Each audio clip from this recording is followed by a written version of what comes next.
Welcome to another episode of Financial Strategies for Seniors. I'm Peter Janowski from Ryan and Janowski Financial Strategies Group, and with me today is my friend and co-worker Dave Gustin. Dave, nice to be here. Thanks, Peter. Nice to be here. Let me ask you a little bit about yourself. You're what I consider, and this is a compliment, a seasoned, very knowledgeable veteran in our business. Mm-hmm. And how did you first get into this business?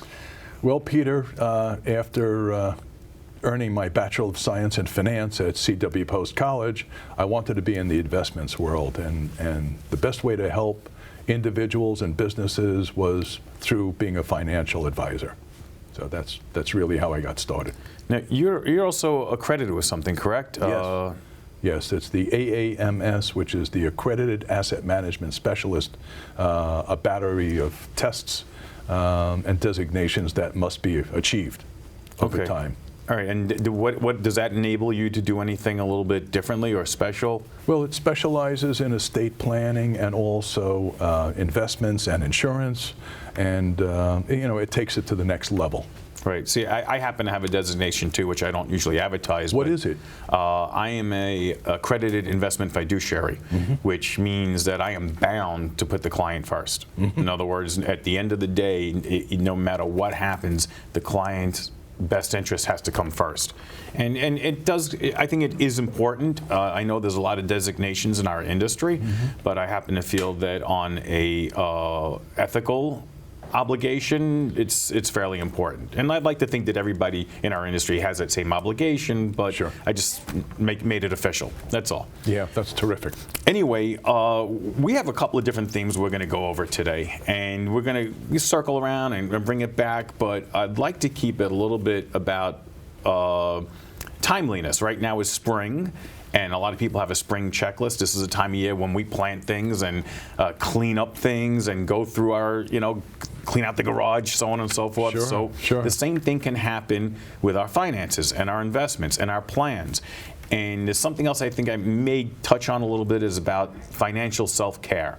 Because a lot of these shows that I do have to do with caregiving and preparing and how to expect the unexpected, and it's basically for seniors and their caregivers, and sometimes we forget to care about ourselves. Mm-hmm. So jumping right into that part, what would you do? What would you talk about with clients, whether you're just meeting them for the first time or established clients, in a very holistic way of how to prepare for the unexpected? And when I say unexpected, it means the typical things that come up in life. Look, COVID was unexpected. A war in Europe is unexpected. It sends the markets all over the place. Other things could be an unexpected divorce from your current partner or a child, unexpected death. I mean, right. So what are we doing in our business to help prepare? In our business, when we first meet a client, the best thing to do that I've learned over the years is to do a question and answer situation. Just as when you go to a doctor for the first time, the first thing they do is they give you a checklist, and they want to know, number one, about all of your ailments or lack mm-hmm. thereof, but they also want to know about your family history. They want to know those things.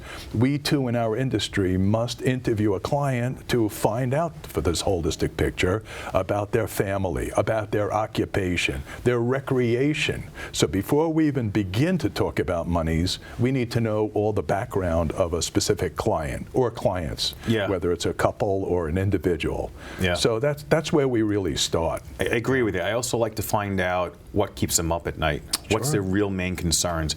And there's a lot of tools in our industry for mm-hmm. retirement planning. Mm-hmm. And there's tools that you can use on the internet. People could do it on their own. You could do it with us. And there's all sorts of things where a firm would come back with a book this big, and mm-hmm. it'll mm-hmm. extrapolate how much money you need or over your lifetime and what documents you have in place. However, I, as good as they are, I also feel that sometimes they may not be as flexible as they should be.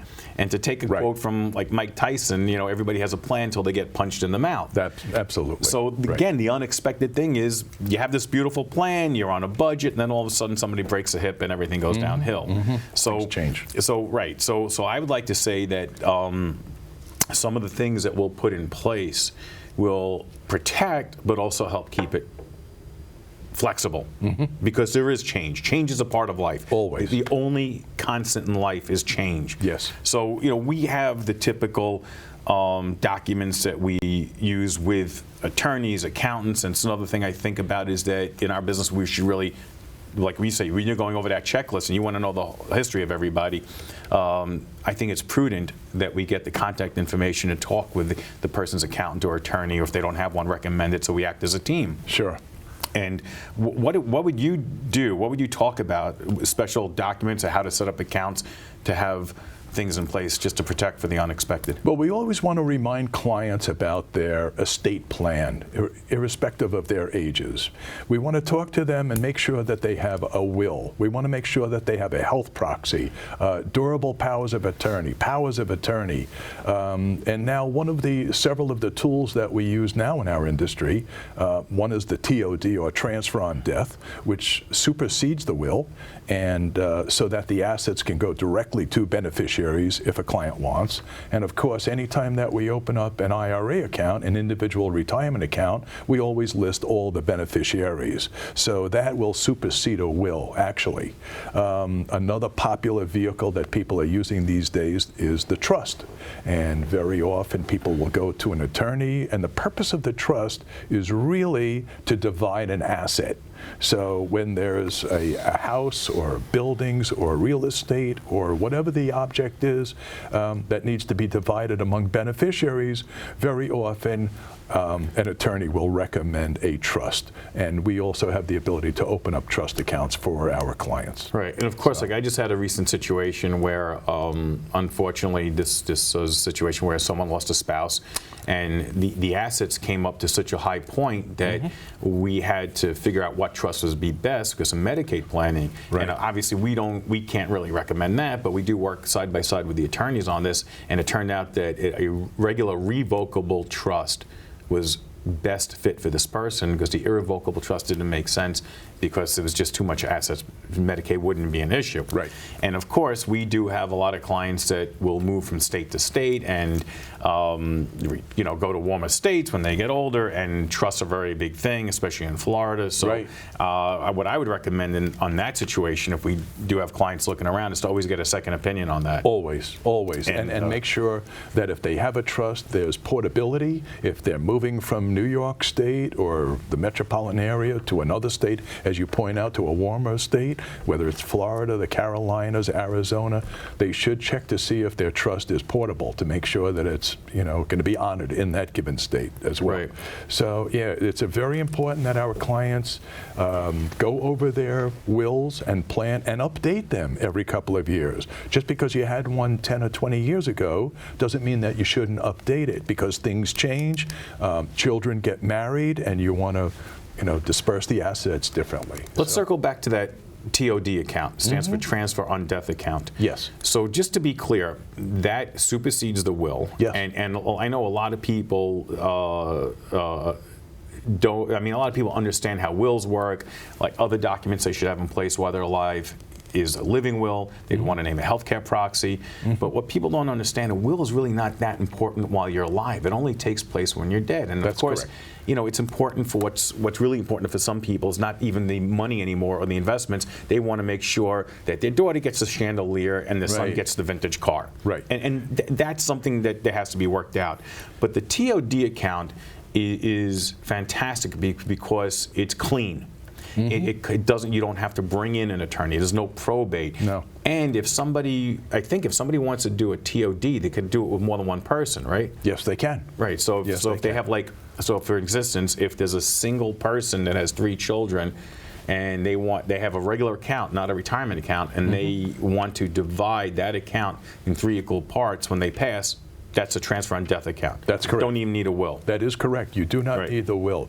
But Right. just one more point about the trust versus the will, which you hear a lot about, especially seniors that will go to seminars to hear about this. The will is subject to probate, which means it's public document available to anyone.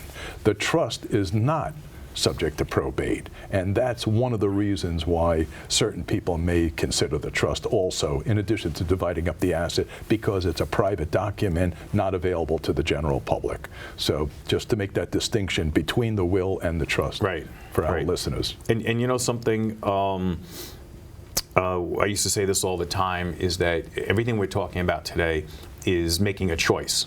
And some people wait, and you know, if I came to you, well, what's an appropriate time to do my estate plan? And you know, I'm going to wait till this. Well, you know, everybody has a choice. Choosing nothing is a choice. It's usually a poor choice. There have been numerous stories of people, celebrities, that have forgotten to take care of their estate plan, and it became a real nightmare. One example is Elvis Presley. Another one is Marilyn Monroe. They never had an estate plan in place, and it became a real nightmare to try and disperse the assets. So I think the best time is today for somebody to actually think about going to see an attorney or several attorneys to get their opinions and make sure that everything is in place. Even if, as I said, even if they've had a will in the past, it's important to do it again and update it and make changes. Didn't you have someone recently, not recently, but way back? Yeah. You were telling me about with an airline situation. Yeah. Unfortunately, I had a client who was a flight attendant on the flight that went from Washington, D.C. to Pennsylvania and went down in the fields of Pennsylvania on 9/11. And you know, the emotional burden of the family to discuss the assets of this particular client was overwhelming. And it took many years before they could literally discuss the assets. So yeah, that's the big part of our being a financial advisor as well, to deal with the emotional impact on clients and the families also. Right. So, and yeah. It's true, a big part of our business is emotion, even the day-to-day investing. Oh, absolutely. And, absolutely. You know, it's very interesting because we're going to I'm going to switch gears a little bit. When you talk about the emotional part, especially the emotional part of investing, you know, we have a wide range of clients. You know, I have a wide range, you have a wide range. And the ages range from anything from early 20s up to, I think, I'm getting close to 100 right now. And we also run some retirement plans, and the 401ks and 403bs that we run, we're interacting with participants, and you get a wide range of emotions and sentiment towards the market and knowledge and different levels of capability, which is normal. That's the course of life. So I find it interesting because there's a lot of cookie cutter approaches out there. And we usually don't do cookie cutter approaches. Never. And there's a lot of rule of thumbs that say, well, depending on your age, you should be invested in this amount of equities versus this much income, and you know, based on, like, if you're 50, it should be 50-50 balanced portfolio. But what I like to tell people is that if you're not comfortable doing something, if there's something if you think that you're going to stay up at night because your account is going down from one month to the next, and the market's all over the place, especially these days, then you shouldn't be doing it. And I would say that even for a 25-year-old. Absolutely, absolutely. Listen, you and I have both done setup for 401k accounts, and we have anybody in an office that's anywhere from age 18 to 65. So they're going to look at their investments differently. The important thing is that they have a plan. All clients have to have a plan. It's good to have a long-term plan, but when it needs to be tweaked from time to time, depending on market conditions, and as you point out, if somebody loses a spouse or a partner or a child or a parent, they have to adjust the financial plan along the way. And so we have to be nimble enough to not have a plan that is permanent and to be able to adapt to a new plan. And like I said before, an example of some things that are like changes, and most things are beyond our control.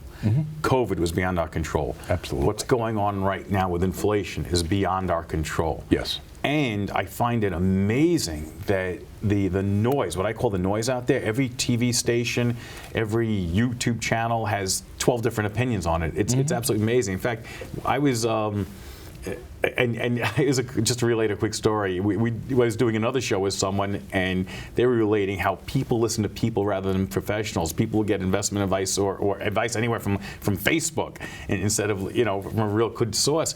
And she was relaying a story how her mom called her during a mahjong game out of state and asked her, so-and-so sitting next to me has a question about taxes, and she says, but it's absolutely amazing. Happens all the time. Yeah, People, listen, nowadays with the advent of 24/7 television, with the advent of the internet, people on their phones and on their iPads, and constantly the barrage, while they're driving, they're listening to the radio. So there's a constant barrage of information, and it's up to you and me as financial advisors to be able to sort through it and to be able to help a client with a clear financial plan going forward. Right, and right now, just like right now, things are a little kooky. Sure.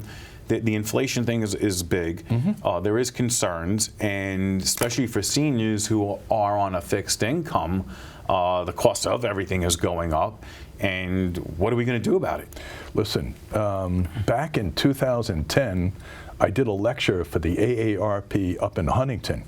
And just by a show of hands, I said, how many people have had their medical bills go up in the previous years? Well, everybody's hand shot up right away. So overcoming the inflation, having this plan, and depending on what the government does in terms of Social Security payments, and some years they'll have the cost of living adjustment for seniors, some years they won't.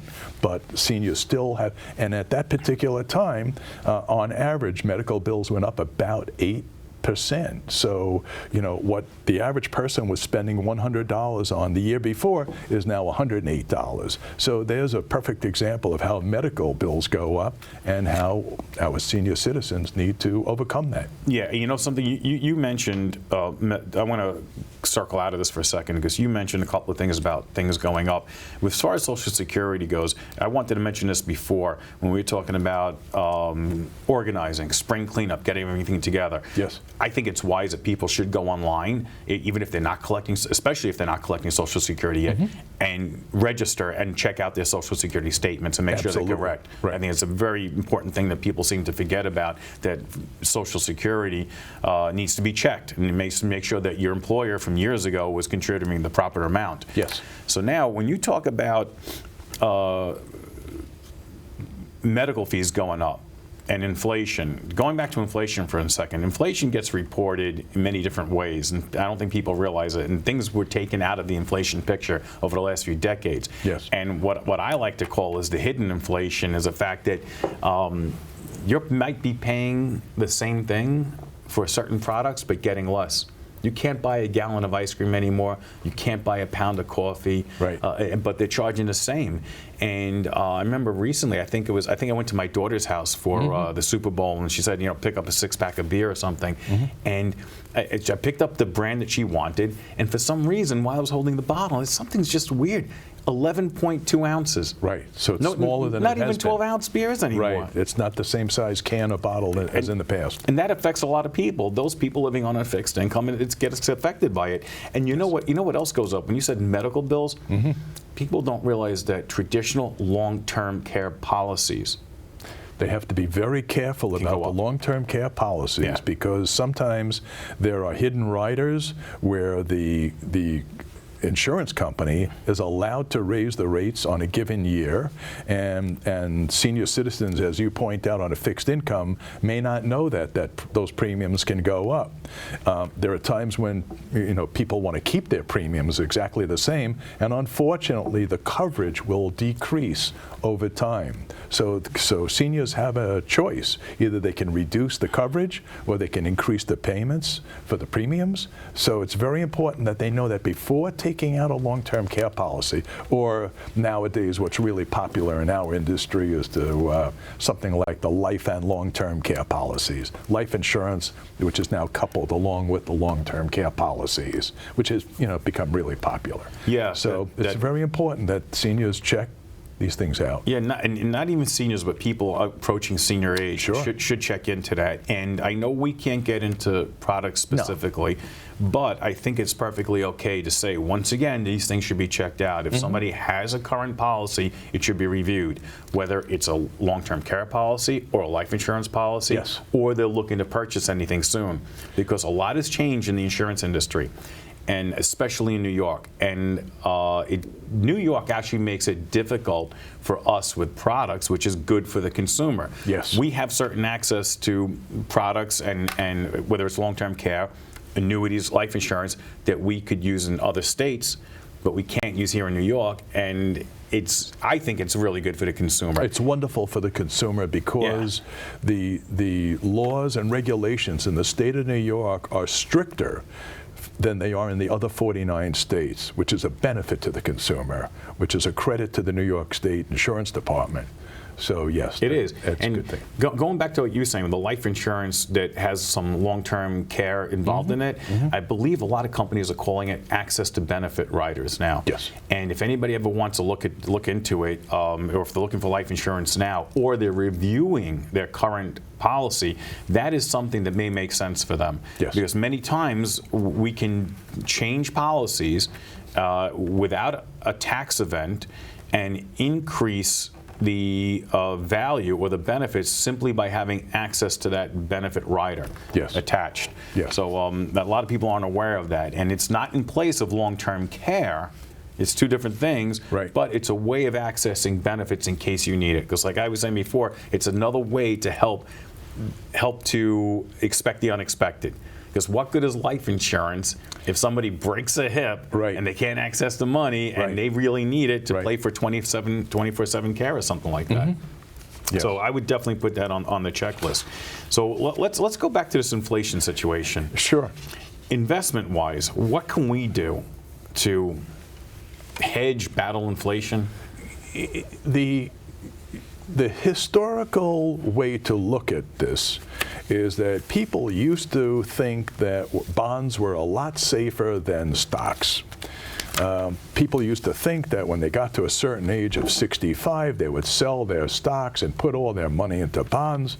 And then the statistics bore out that it was better to be in a 60, 40, 50, 50 stock bond portfolio based on standard deviation and rate of return from about 1980 to 2015. So what is available to the average person? We know that common stocks are available. Common stocks where the companies pay dividends and raise the dividends every year. We know that annuities will fit the bill for certain clients, not all clients. And so anything that has a growth potential for them to overcome inflation is something that we consider in our field. Yeah, you mentioned annuities, and I know for many people in our business, annuities could be like a dirty word, especially on the air. But they've come a long way. They have. And I always tell people that if one part of an annuity is not appropriate, then the entire thing is not appropriate. That's correct. But annuities do offer guarantees, and we could say that because they are guaranteed by, with the state of New York behind them, that we cannot do. Right. We cannot say, hey, listen, you're going to have a certain amount of money in 10 years. We're going to guarantee it with stocks, bonds, and mutual funds. Right. It doesn't work like that. That's correct. So that is correct. And let's face it, it's all about what money is for, and I think this is where the emotional part comes in, is the fact that if you're on a fixed income, it's a little bit obvious. People need a certain amount of money to meet their budget every month, and some investments are geared for that.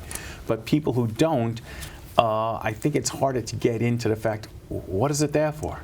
Well, in a lot of cases, clients will leave the monies to their estate. They'll leave it to family members. They'll leave it to sisters and brothers. They'll leave it to nieces and nephews. And that's what you plan for. You plan accordingly. And that's why when we sit down to do a financial plan and we use an agenda, we go through all of those things.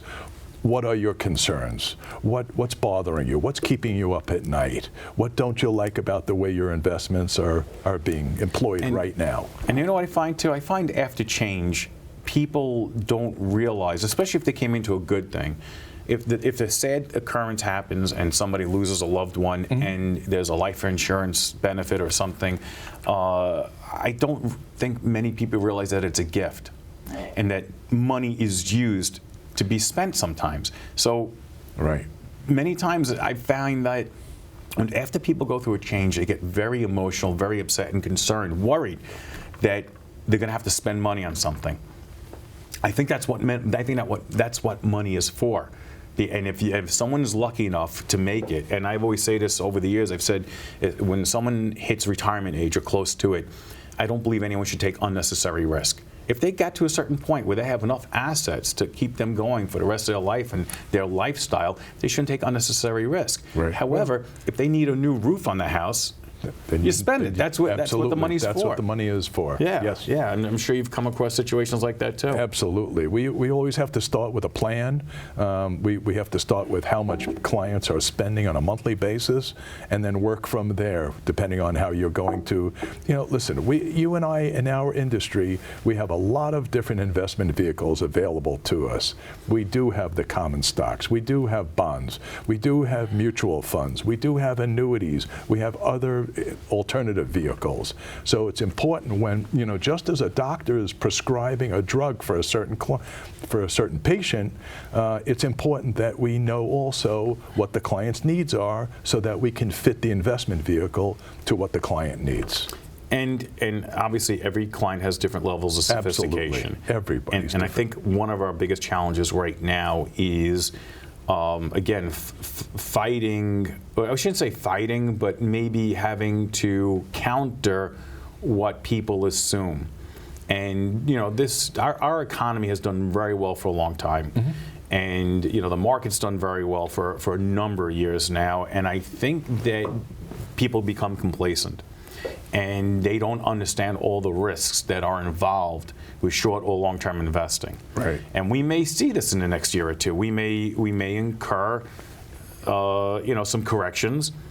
And I think that you may have some people that are not prepared for it. When the market dropped during COVID, that was a perfect example of the capitulation that could happen when a disaster occurs. But that's part of the investment plan, knowing what you're going to do in the event that your portfolio drops a certain percentage. How are you going to react? Are you going to sell and panic and get out of the stock market, bond market, and go to cash? Are you going to hold on to your investments? Are you going to buy more? What is your time frame? What is the liquidity need that you have? What is the flexibility that you have? You mentioned the word time, and right. We've always said in this industry, it's time in the market, not timing the market. Absolutely. And unfortunately, I've seen, look, I can't do it. I don't think you could do it. I don't think anyone could time the market. No. So, and of course, that's a typical conversation at the golf club and the card games, and everything else. Mm-hmm. Yeah, it's a great time to. Oh, is it really? Yeah. Well, you look like you. Yeah. I always say when the bus comes back from Atlantic City, only the winners are talking. Anyway, we have to wrap this up. This is wonderful. Do me a kind favor and just please give out your phone number. Okay. If anybody wants to reach me, they can do so through the office at area code 516-719-6398, or they can reach my cell at 516-524-6020. How about you, Peter? I'm at 516-719-6396. I want to thank you again for coming on today, and I'm going to wrap this up, and hopefully I'm going to say this correctly. May the hand of a friend always be near with help, whether you need it or not. And that's our show. Thanks so much. My pleasure. Thank you.